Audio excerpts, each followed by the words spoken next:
Vanguard, and to whoever else it pertains to. I know you might not like what I have to say, but the Louisiana Creoles will always be, it's always been, and it will always be the closest thing to a mulatto community in the United Snakes of America. I'm sorry to break it to you. You might not like that statement, but it's the truth. It is the truth. It will forever be the closest thing to a mulatto community in this country. And I'm just going, that might sound negative to some people. I might be negative, but I'm just going logical. I'm just being logical here. At least in our lifetime, maybe 100 years from now, 200 years from now, something might change. And bro, when you look at your flag, Vanguard, there's no culture behind your flag. There's no culture behind the term mulatto. There's no culture behind it. There's no culture behind mulatto. There's no mulatto language. There's no mulatto food dishes.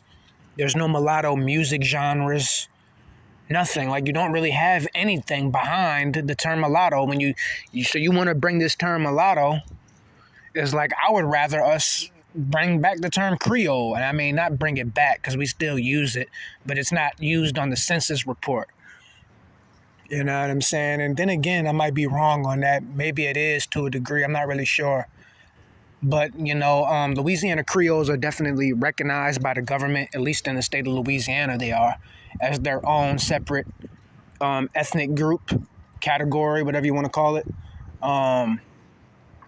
It's the closest thing we're ever going to have, at least from what I can see. You know what I'm saying? Like, facts.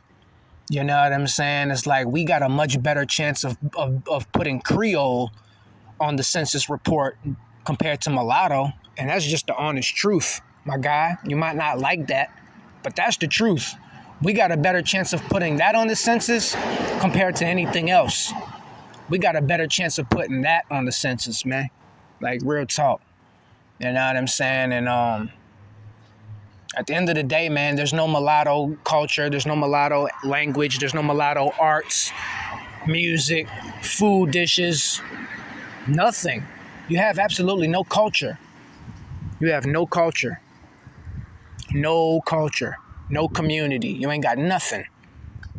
See, with Louisiana Creoles, the only thing we got to do is start preserving our culture. We got to start taking action, you know what I'm saying, with that. And I'm playing my part in that, you know what I'm saying? I'm learning French right now, learning some of the basics of French. And then as I learn the basics of French, I'm also going to learn Kuravini, if I pronounced it right. You know what I'm saying? It's the specific type of a specific type of Creole language, Louisiana Creole language. You know what I'm saying? So, I got my own language. I got my own language, food dishes, music, culture, art. We got a culture, man. There's no culture behind the term mulatto. There's a culture behind the term Creole, and we already explained it, that Creole can mean a variety of different things. There's a variety of different definitions for Creole. One of the many definitions for Creole is a person who is mixed with black and white or African and European blood. It's a fact. You can come to Louisiana and majority of people will tell you the same thing. My auntie is a black Creole. She's a black Creole. And we were just talking about this last night. You can ask my auntie, and she's a black Creole, and she will tell you what Creole means. She'll even tell you that Creole, when she thinks of Creole, she normally thinks of a mixed race person. Even though anybody could be a Creole, a black person could be a Creole, a white person can be a Creole, because Creole is also just a culture. But normally when you come to Louisiana, when people think of Creole, normally they think of somebody who looks like me and is mixed race. Period. We are the closest thing to a mulatto community in this country, and we will be for a very, very, very long time.